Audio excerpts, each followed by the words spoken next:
अस्सलामुअलैकुम।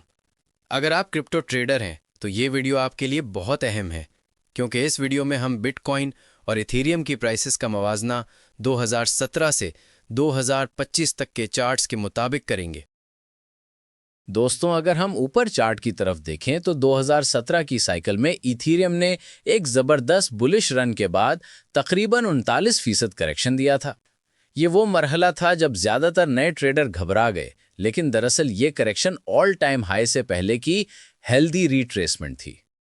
अब इस नए वाले चार्ट की तरफ देखें, 2021 साइकिल। इथेरियम ने इस साइकिल में भी तकरीबन 23% करेक्शन दी और इंटरेस्टिंगली इसी करेक्शन के बाद इसने नया ATH बनाया। बिटकॉइन ने फिर वही पैटर्न रिपीट किया, एक साइकिल टॉप, फिर लोअर हाई और फिर बेरिश फेज। अब मौजूद चार्ट पर तवज्जो दें। यह है 2025 का मुमकिना साइकिल सेटअप।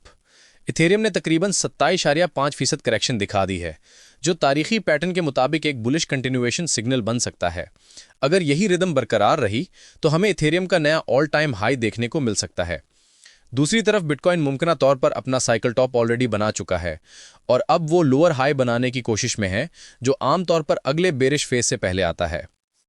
ये पैटर्न हमें ये समझाता है कि मार्केट का स्ट्रक्चर सिर्फ प्राइस नहीं बताता, बल्कि मार्केट साइकोलॉजी भी दिखाता है। जहां इथेरियम अक्सर डिलेड रिएक्शन देता है, वहीं बिटकॉइन पहले थकता है। तो अगर हिस्ट्री एक बार फिर राइम करती है तो 2025 में इथेरियम बिटकॉइन के मुकाबले में लेट बट स्ट्रॉन्गर ब्रेकआउट दिखा सकता है। लेकिन याद रखें, ये कोई फाइनेंशियल एडवाइस नहीं है, बल्कि हिस्टोरिकल डेटा की बुनियाद पर एक ऑब्जर्वेशन है। क्रिप्टो में हमेशा रिसर्च के साथ ट्रेड करें, हाइप के साथ नहीं। क्योंकि याद रखें, स्मार्ट मनी हिस्ट्री पढ़ता है, डम मनी हेडलाइंस। अगर ये वीडियो मुफीद लगी हो तो सेव करें, शेयर करें और कमेंट में बताएं कि आपको क्या लगता है।